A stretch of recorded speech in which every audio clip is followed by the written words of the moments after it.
They gave her the land nobody wanted and smiled like they had buried her alive. At 58, Margaret Reed sat at the old kitchen table in her father's adobe house, her hands folded neatly over her faded skirt. Across from her, her two brothers Walter and Clyde divided the family land as if they were handing out prizes at a county fair.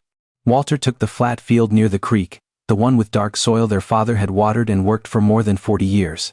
Clyde claimed the other good parcel, the one everyone in town knew could still grow corn after a hard summer. Then they looked at Margaret. "You get the hill," Walter said, pushing the paper toward her without meeting her eyes. The hill? Everyone called it Stone Ridge. A brutal slope east of town where even goats hesitated, where gray rocks baked under the white-hot sun and dry brush clung to the dirt like it was fighting for its last breath. Clyde shifted in his chair, uncomfortable, but said nothing. Walter gave a thin smile. "It's fair, Margaret. You're not going to plant anything anyway. Sell it, leave it, whatever you want. That land isn't worth firewood." Margaret did not answer. She only looked down at the stained tablecloth, silent as a locked door. What her brothers did not know was that for 3 nights she had climbed that rocky hill alone, with a lantern in one hand and a stick in the other, studying every stone, every shadow, every hidden patch of dark earth. They thought they had given her nothing. Margaret already knew they had handed her the one thing they were too blind to see. Margaret kept her eyes on the papers, but she could feel Walter watching her, waiting for her to break. That was what he wanted. Not a fight. Not shouting. Not even tears. He wanted the quiet proof that she understood her place.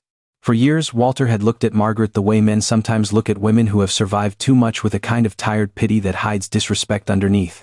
She was the sister who stayed behind. The widow. The one who cooked soup when their father could no longer chew. The one who changed the sheets, washed the medicine cups, rubbed his aching legs, and sat beside his bed through the long nights when the old man no longer knew what year it was. Walter had called that duty. Clyde had called it kindness. But neither of them had called it strength. Now, with their father barely in the ground, they sat in his house dividing his life's work. And somehow the woman who had carried the heaviest years was handed the lightest share. Walter leaned back in his chair as if the matter were settled by God himself. "Margaret, be reasonable. You're alone. You don't have a husband to help you. Your boys are grown and gone. What are you going to do with real farmland?"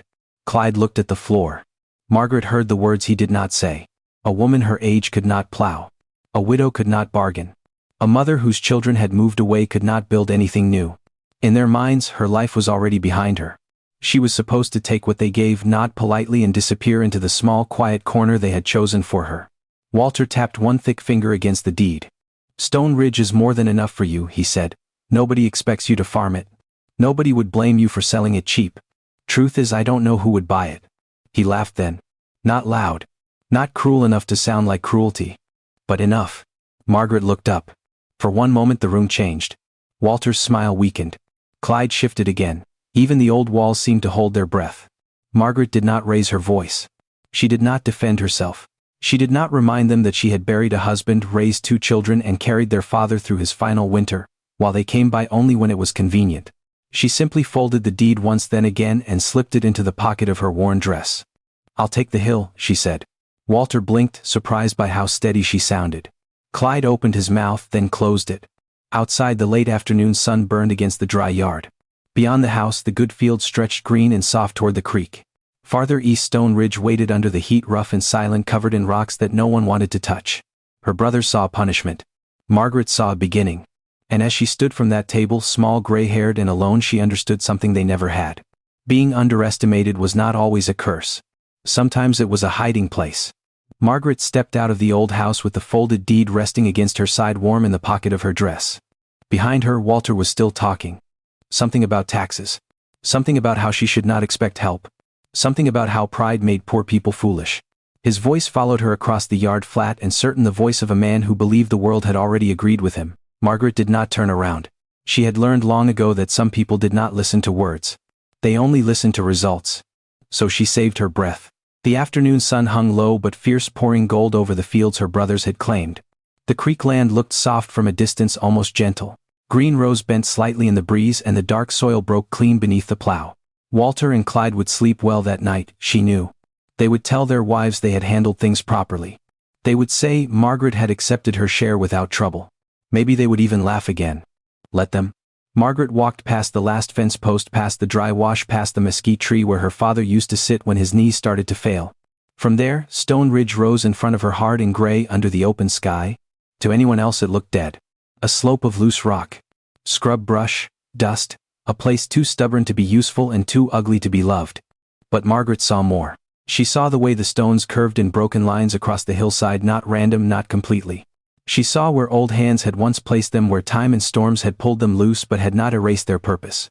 She saw narrow pockets of shadow where the sun could not burn everything away. She saw dry grass gathered in small hollows, proof that water had paused there once, even if only for a moment. Most of all, she remembered. 3 nights earlier, when the town was asleep and her brothers thought she was grieving in silence, Margaret had climbed this same hill with a lantern and a walking stick. The wind had moved around her like a whisper. Coyotes called somewhere beyond the ridge. Every step had been slow, careful, painful on her old shoes. But then she had crouched between 2 large stones and pushed her fingers into the earth beneath them. Cool. Dark. Damp. She had stayed there a long time, her hand buried in that hidden soil, her heart beating harder than it had in years. The hill was not empty. It was covered. It was not dead. It was waiting. Now, standing in the last light of day, Margaret looked down toward the fields where her brothers had taken what everyone called the best land. She did not hate them. Hate was too heavy to carry uphill, but she understood them clearly. They had looked at her and seen age. They had looked at the hill and seen stone. They had missed the life hiding under both. Margaret placed one hand on the nearest rock. It was rough, sun-warmed, steady beneath her palm. "You and me," she whispered. Then, for the first time since the papers had been signed, she smiled. Not the smile of a woman who had won. The smile of a woman who knew the story was not over. Margaret stood there until the sun slipped behind the ridge and the rocks began to lose their heat. The hill grew quiet in a way that made the rest of the world feel far away. Down below, the town was beginning to settle into evening. Dogs barked behind fences. A screen door slammed somewhere near the main road. From Walter's place, a burst of laughter carried across the dry air, then faded. Margaret stayed where she was. Her hand still rested on the stone, but her mind had gone back years to another afternoon, another silence, and the voice of her father when age had already started stealing pieces of him. His name had been Samuel Reed, and by the end he was a hard man, softened only by memory. His hands had curled from decades of holding tools. His back had bent from 40 years of walking behind a plow. But his eyes, even when his body failed, could still read land better than any surveyor in the county. One evening, not long before he took to bed for the last time, Margaret had found him sitting under the mesquite tree staring toward Stone Ridge. At first she thought he was confused. Then he lifted his cane and pointed. "My father used to plant up there," he said. Margaret had looked at the hill, then back at him. "Up there?" Samuel nodded slowly, as if the answer was heavy. "Before the spring dried out. Before people gave up on the old ways." His voice had been thin, but the memory inside it was alive. He told her about her grandfather Elijah Reed climbing that slope before sunrise with a sack of seed over his shoulder. He told her about stone borders built by hand curved along the hillside to slow the rain when storms came fast and hard. He told her how water used to rush down the mountain and how those old stone lines caught it, held it, gave it time to sink into the ground. "People think flat land is the only land worth loving," Samuel had said. "But stones remember water." Margaret had never forgotten that sentence. Stones remember water. At the time she had only listened because he was her father and his days were getting short. She had not known that every word was being stored inside her, quiet and patient, waiting for the day she would need it. Now that day had come. Margaret looked across the slope again, and suddenly the rocks were no longer scattered bones of a dead hill. They were signs? Fragments? The broken handwriting of people who had understood this land long before pride and convenience taught the town to ignore it. She could almost see Elijah there, a man she knew only through stories, bending under the same sun, placing stone upon stone with the faith of someone planting for a future he might never see. The hill had not been useless then. It had only been forgotten.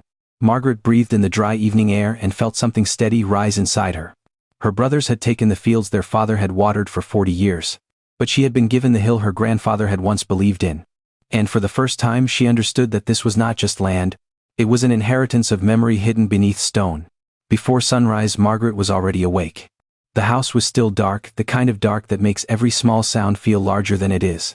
The floorboards sighed under her feet. The old walls held the night's cold. On the kitchen table she laid out what she owned: her father's worn hoe, her late husband's iron pry bar, a canvas bag with 2 dry biscuits wrapped in cloth, and a jar of black coffee gone bitter from sitting overnight. It was not much. But it was enough to begin.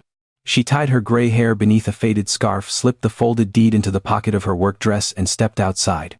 The eastern sky was just beginning to pale. The town still slept except for one rooster calling from behind Walter's barn, proud and useless in the dark. Margaret walked toward Stone Ridge alone. By the time she reached the lower slope, the first light had touched the rocks. They sat in front of her by the thousands, gray and heavy, scattered across the hill like a punishment. Anyone else might have looked at them and turned back. Margaret set down her bag. Then she picked up the pry bar. The first stone did not move easily. It had been half buried for years, pressed deep into the dry ground, stubborn as an old argument. Margaret wedged the iron beneath it and leaned her full weight against the handle.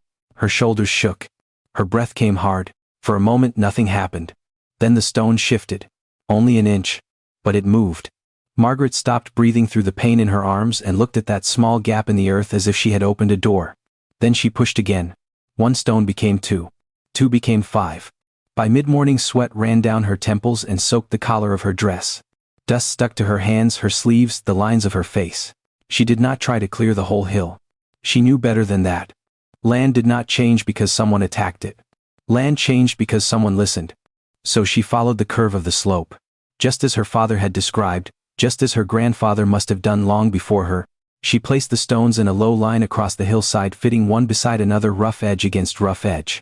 Some were too large and she had to roll them with her feet. Some were too small and she carried them in her skirt. Every stone had to belong somewhere. Every space mattered. By noon her palms had opened in red blisters.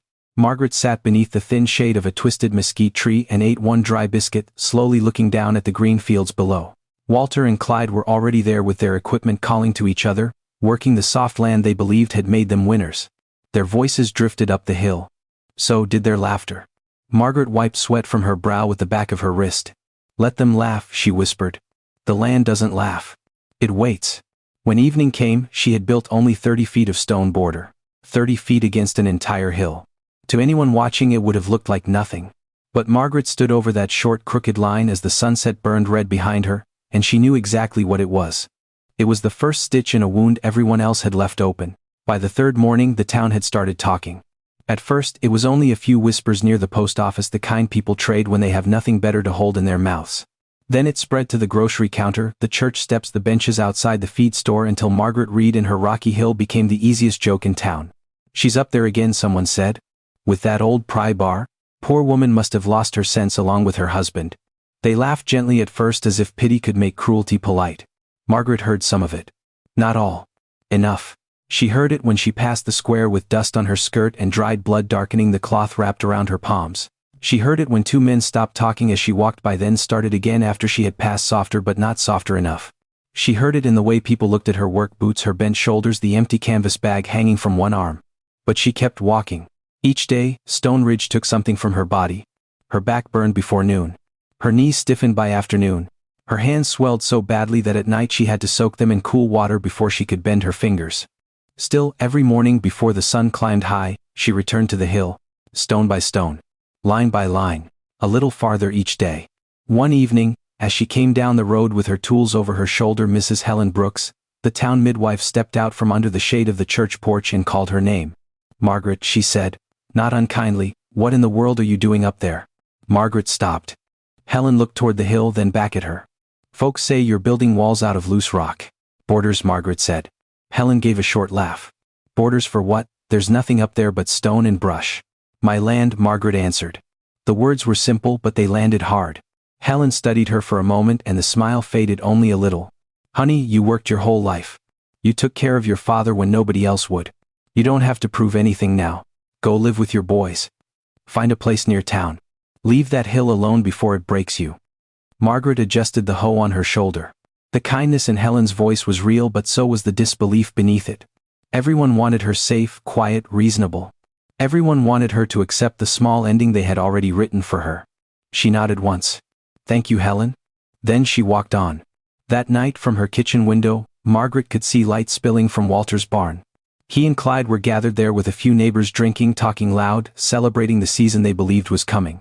Every so often laughter rolled across the fields and reached her little house at the edge of town. Maybe they were laughing at her. Maybe they were not. It no longer mattered. Margaret sat at the table and unwrapped her hands. The blisters had split open again. Her skin looked raw, almost ruined. She rubbed aloe over the wounds slowly, carefully, the way her mother had done when Margaret was a girl. Outside, Stone Ridge sat in darkness. Silent. Waiting. The town saw a foolish old widow fighting a dead hill. Margaret saw 30 feet of stone border become 40. 40 become 60. 60 become the beginning of a path no one else had the patience to imagine. And while they laughed below, she made one quiet promise to the hill, to her father and to herself. Tomorrow she would climb again. The next morning, Margaret reached Stone Ridge before the first rooster cried. The sky was still blue-black, with one pale line of dawn lying low behind the hills. The air felt cool against her face, almost gentle, as if the world had not yet remembered how hard it could be. She moved slowly, at first her hands wrapped in clean strips of cloth, her shoulders stiff from yesterday's labor. Every step up the slope reminded her that she was 58 years old, alone and carrying tools heavier than some people's judgment. But she kept climbing. At the first stone border she stopped. In the dim light it looked smaller than it had the night before. A crooked little wall of gray rock no higher than her ankle, in some places uneven as a child's handwriting. No one passing by would have called it impressive. No one in town would have seen a future in it. Margaret did. She crouched and pressed her fingers into the soil behind the stones. It was still cool. Still darker than the dust around it. Not wet, not yet, but protected. Sheltered. Held. That was enough. By the time the sun rose, she was already working. She did not hurry. She did not fight the hill like an enemy. She studied it the way a doctor studies a pulse. Where the slope dipped, she placed larger stones. Where water would rush too fast, she curved the border slightly. Where the earth showed even the faintest promise, she cleared brush by hand and left the roots that might help hold the soil together. Below, life in town began to wake. A truck rattled down the main road. Someone's dog barked at nothing. From far off she heard men's voices carrying across the fields. Walter's voice was easy to recognize, loud even when he was not shouting. Clyde's was quieter, lower, the sound of a man who often agreed before he thought too deeply. Margaret knew they would hear about her again before noon. She could already imagine the questions. Why keep going? What are you trying to prove? Do you think rocks can feed you? And the one they would never say plainly but always meant. Who do you think you are? Margaret lifted another stone and set it into place. She could have answered all of them. She could have told Walter about the damp earth under the rocks. She could have repeated their father's words about the old spring, about the stone lines her grandfather once built, about water needing time instead of force. She could have explained that flat land was not the only land with value, that a hill did not have to be soft to be alive, that sometimes what looks useless is simply waiting for the right hands. But Margaret had spent too many years explaining herself to people who had already decided not to understand. When her husband disappeared across the border and the letters stopped coming, people had told her to remarry, to leave, to give up. She had not explained then. She had raised her sons anyway. When her father grew sick and her brothers visited only when it was convenient, people had told her she was carrying too much. She had not explained then. She had stayed beside his bed anyway. Now they wanted her to explain the hill. No. The hill would explain itself. Not today. Not tomorrow. Maybe not this season. But one day, when the first rain came hard down the slope and did not vanish into the road below, the stones would speak. When the water slowed, when the soil stayed, when the first green blade pushed through a place everyone called dead, the land would answer every laugh, every whisper, every insult. Margaret did not need to raise her voice. She only needed to keep placing stones. Near midday, a boy from town climbed halfway up the slope and stood watching her from a distance. He was maybe 10, barefoot, curious, holding a piece of bread in one hand. "My mama says you're wasting your time," he called. Margaret looked at him, then at the stone in her hands. "Maybe," she said. The boy frowned. "Aren't you mad?" Margaret set the stone carefully into the border. "No," she answered. "Why not?" She wiped dust from her palms and looked across the hill, across the crooked line of stones, across the hidden earth waiting beneath them. "Because time is longer than gossip." The boy did not know what to say to that. After a moment he turned and ran back down toward town, carrying her words with him even if he did not understand them. Margaret watched him go. Then she picked up the pry bar, turned back to the slope, and continued working beneath the hard white sun. Let the town talk. Let Walter laugh. Let Clyde look away. Margaret had stopped asking people to see what she saw. She had learned something simple and unshakable. Some truths do not need defending. They only need time to grow. After that day, Margaret stopped counting how many people laughed. There were too many of them, and their voices did not move a single stone. So she counted the work instead. 1 border. 2 borders. 3 crooked lines of rock stitched across the hill like scars learning how to heal. She counted the steps from the lower slope to the mesquite tree. She counted how many times she had to stop and breathe before lifting the larger stones. She counted the mornings when her fingers were so swollen she could barely tie the cloth around her palms. And still she climbed. Summer came down hard on Stone Ridge. The sun did not shine there, it pressed. It sat on her shoulders like a hand trying to force her to her knees. By 9 in the morning, the rocks were already hot enough to sting her skin. By noon, the air shimmered above the slope and every breath tasted of dust and dry grass. Margaret worked through it. She moved slower now, but not weaker. She had learned the hill's language. The loose stones near the wash were good for the lower borders. The flatter ones belonged on top where the rain would hit first. The heavy round rocks had to be rolled, not carried. The brush with deep roots should stay unless it blocked the line, because roots held soil better than pride ever could. Some days she spoke to no one. Not a neighbor. Not a friend. Not even the shopkeeper in town unless she needed coffee beans or more cloth for her hands. Her sons called from far away when they remembered. They asked if she was eating. They asked if she was resting. They promised to send money soon, and Margaret told them not to worry. She did not tell them that some nights she sat at the table too tired to chew. She did not tell them that her back locked up so badly once that she had to crawl the last few feet to her bed. She did not tell them about the blood on the handle of the pry bar. There are burdens a mother hides because she knows love can travel a long distance, but money and help often cannot. At night she soaked her hands in a metal bowl and watched the water turn cloudy with dirt. The blisters had become torn skin, then hard skin, then something tougher than before. Her palms no longer looked like hands meant for sewing, cooking, or folding laundry. They looked like the hill itself, cracked, darkened, stubborn, and alive. Then came the cold mornings. The kind that slipped through the gaps in the old house before dawn and settled deep in her bones. The ground on Stone Ridge hardened. Her knees complained with every step. The stones felt sharp in a different way, not burning now but bitter, as if they had stored the night inside them. Still Margaret climbed. A scarf over her hair. A coat buttoned wrong because her fingers would not obey her. Her breath rose white in front of her face while she worked, short and steady. She lifted, dragged, placed, adjusted, lifted, dragged, placed, adjusted. Below, Walter's fields rested clean and open, waiting for another season. Clyde's land lay quiet near the creek. Their work came in bursts: plowing time, planting time, harvest time. Margaret's work had no season. It was every day the hill would allow her to stand. Once in the middle of winter, a storm rolled in from the west with no rain, only wind. It pushed dust across the slope so hard that she had to turn her face away and cover her mouth with her sleeve. Pebbles skittered past her boots. Dry branches scraped against the ground like bones. A younger woman might have gone home. A wiser woman might have gone home. Margaret stayed long enough to finish the curve she had started. Because leaving a line unfinished bothered her more than the wind did. By the time spring began to show itself in small uncertain signs, the hill had changed. Not enough for the town to admire. Not enough for Walter to admit anything.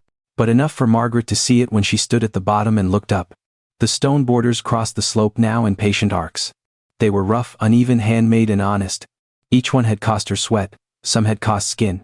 A few had cost tears she never allowed anyone to witness. But they were there. Proof that loneliness had not stopped her. Pain had not stopped her. Heat, cold blood, gossip, and silence had not stopped her. Margaret placed one final stone into the newest border and rested both hands on it. Her body ached from her shoulders to her heels. Her breath came slow. Her gray hair had slipped loose from beneath her scarf. She looked down at the town, then back at the hill. No one had helped her begin. No one had believed she would continue. But Stone Ridge knew the truth. Every stone she had carried was a sentence. And together they were becoming her answer. The first real rain came without warning. All afternoon the sky above Stone Ridge had been a hard, empty blue. The kind of sky that made promises to no one. Margaret had worked until her arms felt hollow, setting stones along a narrow curve near the middle of the hill where the slope dropped sharply toward the old dry wash. She had been there since morning, moving slowly, measuring each step with her eyes, letting the shape of the land tell her where the next border belonged. By late afternoon the wind changed. It came from the west, cooler than it should have been, carrying the smell of dust before water. Margaret stopped with both hands on the pry bar and lifted her face. Far beyond the farmlands, dark clouds were gathering over the ridge, folding over one another like heavy wool.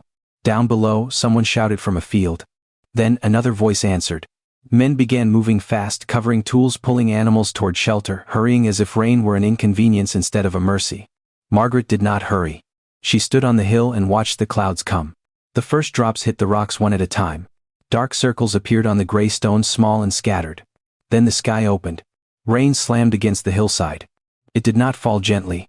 It struck hard, loud, wild, bouncing off rock and dry dirt, racing down the slope the way it always had. For a moment Margaret's heart tightened. She saw the water rushing toward the first stone line she had built months ago, carrying dust, leaves, broken twigs, and little streams of loosened soil. Then the water met the border. And slowed. Margaret stepped closer, rain running down her face, soaking her scarf, her dress, her boots. She watched the water gather behind the stones instead of tearing straight downhill. It pooled in small brown ribbons. It slipped between rocks, but not all at once. It spread sideways along the curve, searching for a way through, forced to wait where it had never waited before. The second border caught what escaped the first. The third caught what escaped the second. Stone by stone, line by line, the hill held its breath and kept the rain. Margaret covered her mouth with one wet hand. For months she had believed. She had remembered her father's words. She had trusted the damp earth hidden beneath stone. She had carried rocks until her body shook and kept working when the town called her foolish. But believing was one thing. Seeing it was another. The water was not vanishing. It was staying. The rain beat harder. Mud formed behind the lower borders, thick and dark, no longer loose dust sliding away into the road. Tiny channels filled and paused. Leaves and grass caught against the stones, making little beds where more soil could gather. The whole hillside seemed to change its voice. It no longer sounded like water escaping.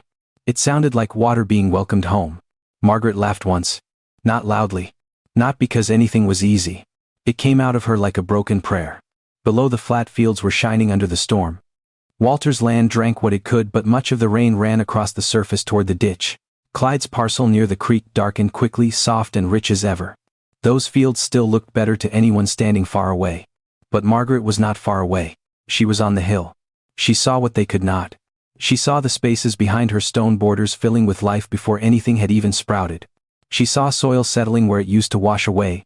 She saw the old method waking up under her own hands, not as memory now but as proof. The storm passed as quickly as it came. When the last drops fell, the evening opened silver and quiet. Water clung to every stone. The air smelled clean, sharp, almost sweet. Margaret knelt beside the first border and pushed her fingers into the earth behind it. Cool. Dark. Wet. This time not hidden beneath a rock. This time held in the open. She bowed her head, and for a long moment she did not move. No one in town was there to clap. No one praised her. No brother came running up the slope to admit he had been wrong. But Stone Ridge had answered. And Margaret finally knew deep in her bones that the hill was not waiting anymore.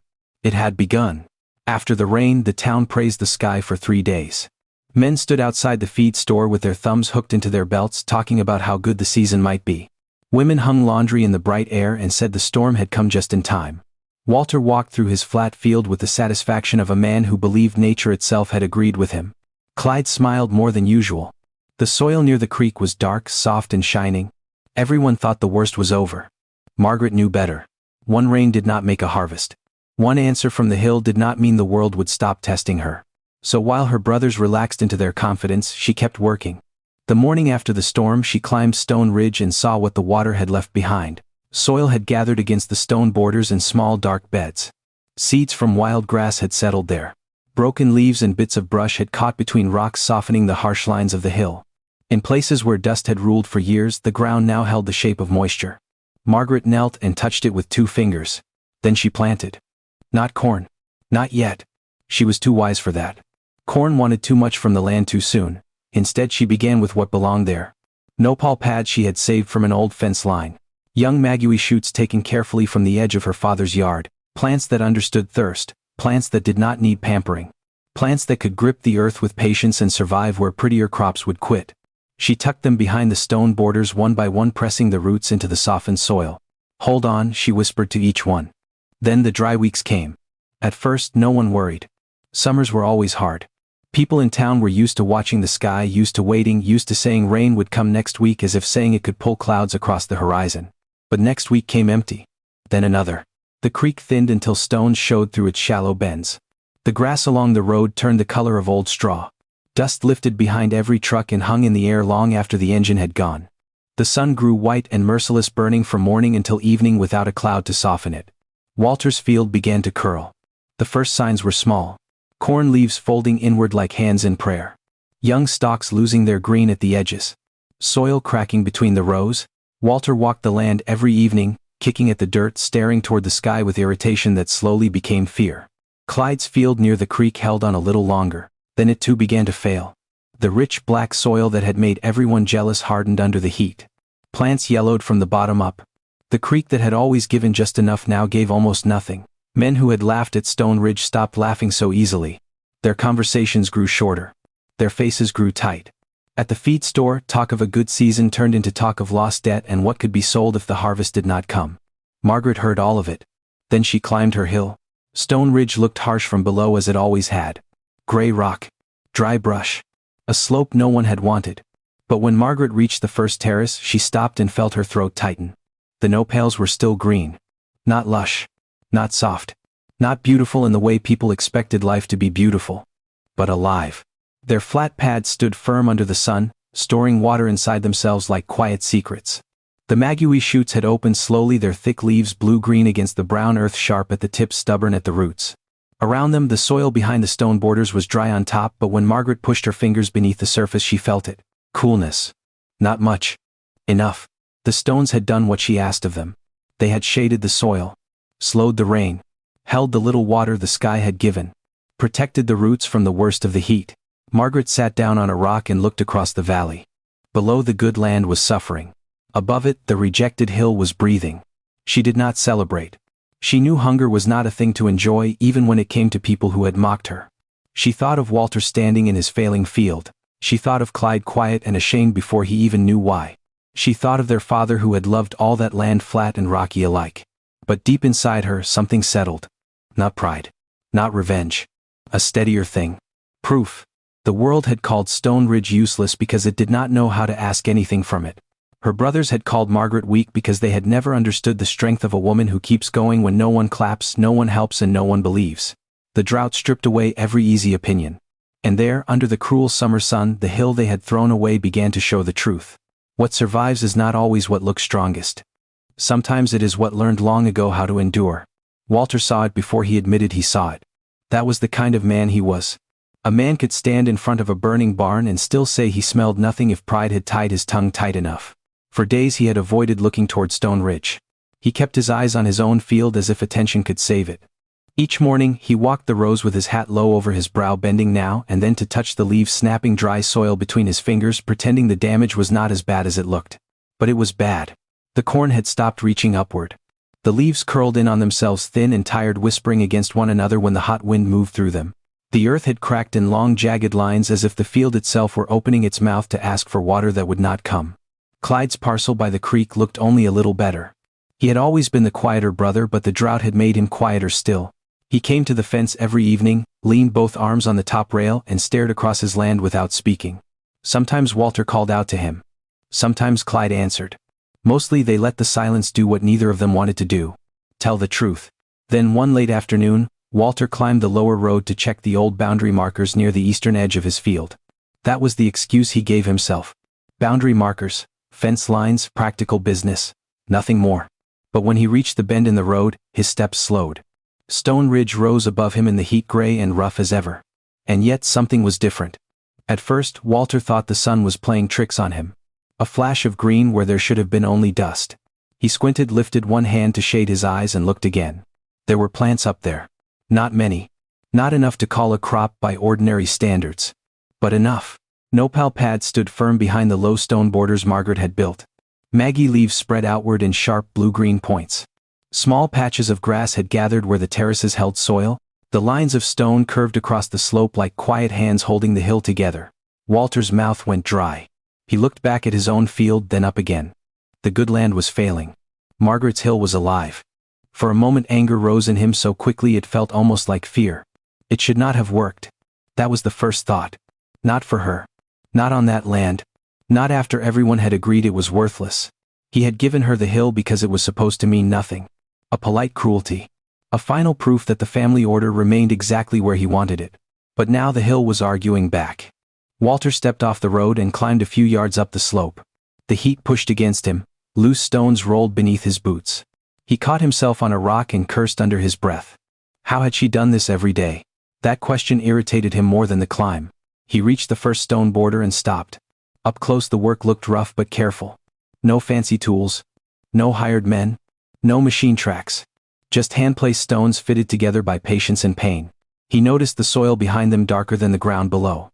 He pressed his boot into it and felt the difference. It gave slightly. Not powder. Not dust. Soil. Walter looked around quickly as if someone might catch him understanding. Higher on the slope Margaret was kneeling beside a young migwee plant, clearing dry grass from around its base. She had not noticed him yet.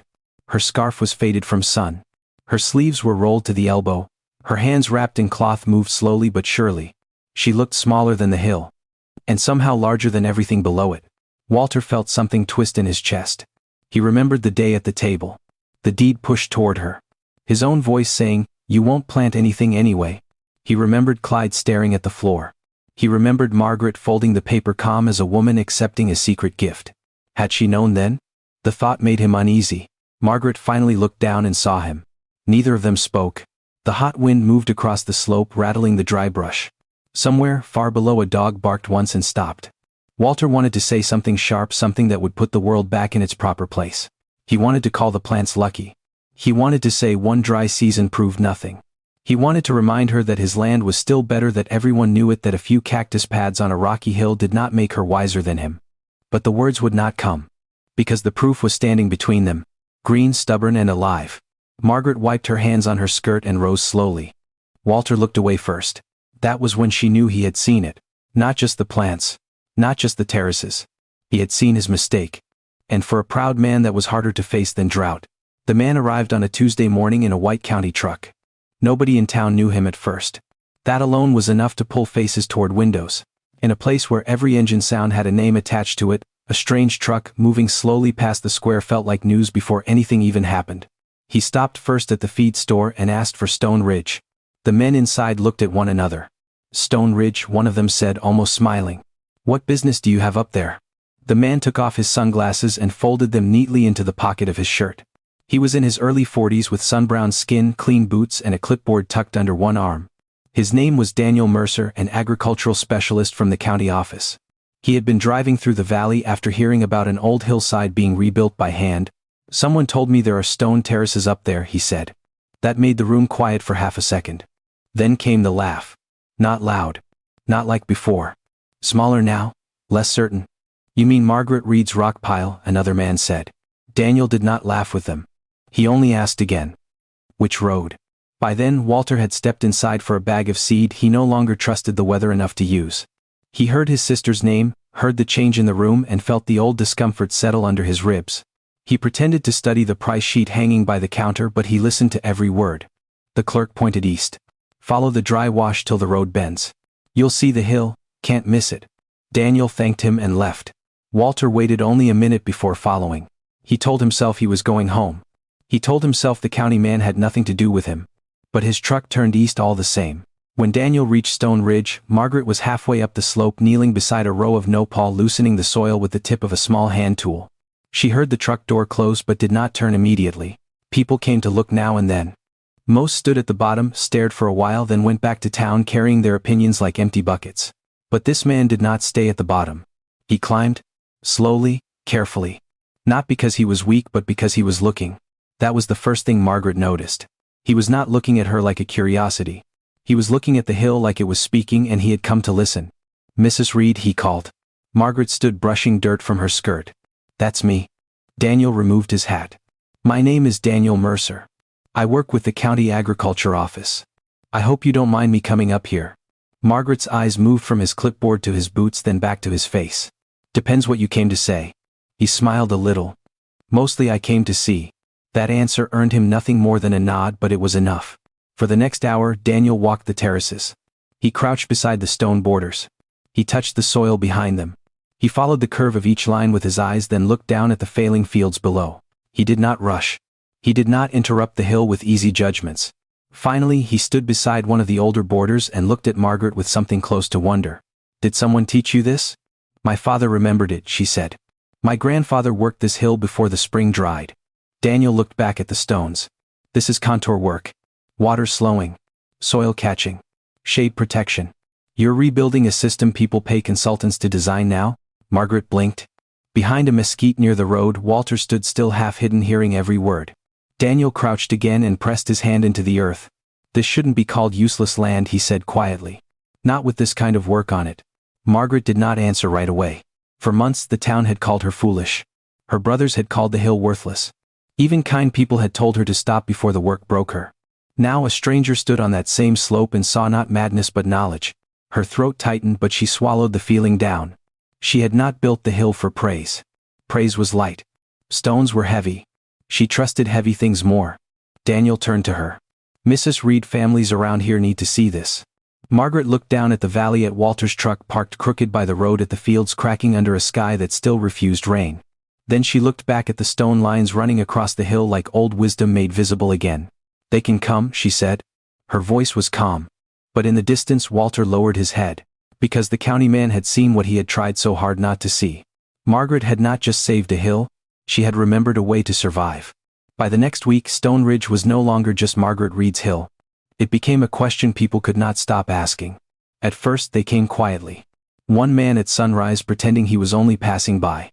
Two women after church standing near the lower road with their arms folded studying the stone borders from a distance. A farmer whose field had cracked open in the drought climbed halfway up the slope, took off his hat and stared at the nopal pads still standing green beneath the punishing sun. Nobody laughed now. That was the first change. The second change was harder for Margaret to understand. They started asking her how. Not why. Not what for. Not who put this foolish idea in your head. How? How did she know where to place the stones? How far apart should the borders be? How high did they need to stand? Why curve them instead of building them straight? Why leave some brush and pull out other brush? Why plant nopal and maguey before anything else? Margaret was not used to being asked questions by people who truly wanted answers. For most of her life, people had spoken at her. Men explained land to her while she cooked their meals. Neighbors gave advice that sounded like kindness but carried judgment underneath. Her brothers had decided what she was capable of before she ever lifted a tool. Now they stood on her hill waiting for her words. The first time Daniel Mercer brought 3 local families up the slope, Margaret nearly refused to speak. She stood beside the lowest border with her hands clasped in front of her, feeling the old instinct rise in her chest. Stay quiet. Do the work. Let the land explain. But then she looked at the faces in front of her. A young father with dust on his boots and worry around his eyes. An older woman whose small garden had failed for 2 summers. A teenage boy holding a notebook watching the stones like they were a map to somewhere he had not known existed. These were not people coming to laugh. They were people trying to survive. So Margaret bent down and placed her palm on the stone border. You don't fight the water, she said. You slow it down. The group went silent. Margaret pointed across the slope. Rain comes fast here. It wants to run straight downhill. If it runs, it takes the soil with it. So you make the hill pause it. Not stop it completely, just pause it long enough to sink in. Daniel nodded, but he did not interrupt. Margaret walked them along the curve of the terrace. Her steps were slow, but her voice grew steadier with each sentence. You follow the shape of the land. The hill already knows where the water goes. You watch. You listen. Then you put the stones where the water needs to rest. The teenage boy wrote that down. Margaret almost smiled. She showed them the darker soil gathered behind the rocks. She showed them where dry leaves had caught and softened into something useful. She showed them how the stones shaded the ground during the hottest hours, how small roots held more than bare dirt ever could, how a plant that knew thirst could prepare the way for other life. By the end of the morning, no one called it luck. That mattered. Luck was easy to dismiss. Stubbornness was easy to mock. Survival was easy to pity. But wisdom demanded respect, and Margaret's work was becoming wisdom in front of their eyes. Not the kind written in offices or sealed behind polished desks. Not the kind that came with a title before a name. This wisdom had dirt beneath its fingernails. It had scars on its palms. It had been carried through grief, silence, hunger, heat, and the slow humiliation of being underestimated. Daniel took notes while Margaret spoke, but the truth was she had become the lesson. Every stone border said patience. Every green nopal said endurance. Every damp pocket of earth said memory is not useless just because a generation forgets it. When the families began walking back down the hill, one woman stayed behind. She touched the nearest stone and whispered, "My father used to do something like this." Margaret looked at her. "Then maybe he left you more than you thought," she said. The woman's eyes filled, but she nodded. That evening, after everyone had gone, Margaret stood alone on Stone Ridge again. The sun was sinking behind the valley and the stone lines glowed softly in the fading light. For so long people had thought she was only moving rocks. Now they understood. She had been moving knowledge back into the world. After that first group came, more followed. Not all at once. People in a small town rarely change their minds in public. They arrive carefully, one at a time, pretending curiosity is not the same thing as need. But Stone Ridge had become impossible to ignore. The drought had stripped pride down to its bones, and every green nopal on Margaret's hill looked like a question no one could answer from below. So they climbed. A father came with his 2 sons and stood quietly while Margaret showed them how to follow the curve of a slope. A widow from the north end of town brought a notebook and wrote down every word, her pencil moving fast as if she were afraid the knowledge might disappear again. A young couple with 2 dry acres beyond the highway came carrying a baby in a sling and worry in their eyes. Margaret received them all the same way. No speeches. No glory. She simply pointed to the stones and began where the land began. Look first, she would say. Don't touch anything until you know where the water wants to go. At first, people listened with polite attention. Then they began to kneel. They touched the soil behind the borders. They pressed their fingers beneath the dry top layer and felt the coolness hidden underneath. That was when their faces changed. Belief was not born from Margaret's words. It was born from their own hands. Soon the hill sounded different. Not just wind anymore. Not just Margaret's slow footsteps on loose rock. Now there were voices. Questions. The scrape of tools. The dull knock of stone against stone. Children carried small rocks in buckets. Men who once laughed at her stood sweating beside her, learning how much weight one stone could hold when placed with patience instead of force. And then one morning a pickup stopped near the lower road. A young woman stepped out. Margaret saw her and froze. It was Lucy, Clyde's daughter.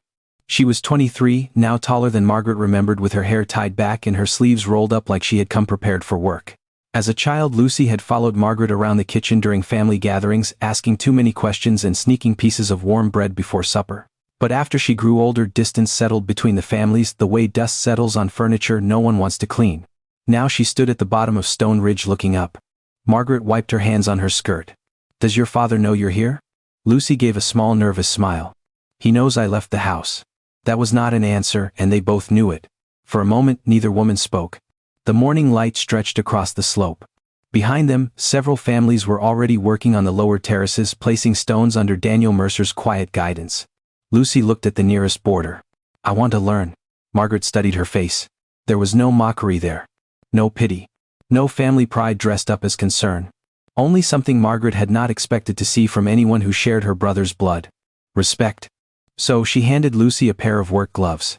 "Start with the smaller stones," Margaret said. "Your hands need to learn before your back does." Lucy nodded and climbed. She was awkward at first. She picked stones that were too round, set them where they rolled loose, tried to lift one that was far too heavy and nearly dropped it on her boot. A few children giggled. Lucy blushed, but Margaret only shook her head. "The hill teaches everybody the same way," she said. Slow. By noon, Lucy's palms were dirty, her face was sunburned, and her first row of stones looked crooked enough to make a crow laugh. But she did not quit. Margaret noticed that. More than strength, more than skill, more than good intentions, she trusted the person who came back after the work became hard. When the sun dropped lower, Lucy carried one last stone and set it carefully into place. It fit better than the others. Not perfect. Better. Margaret nodded once. Lucy saw it and her eyes brightened like a child receiving praise she had waited years to hear. From that day on, Lucy returned whenever she could. She helped carry stones. She learned where to plant nopal, how to protect young maguey, how to read the slope after rain. And slowly, without anyone announcing it, Stone Ridge became more than Margaret's answer to insult. It became a classroom. A gathering place. A living inheritance.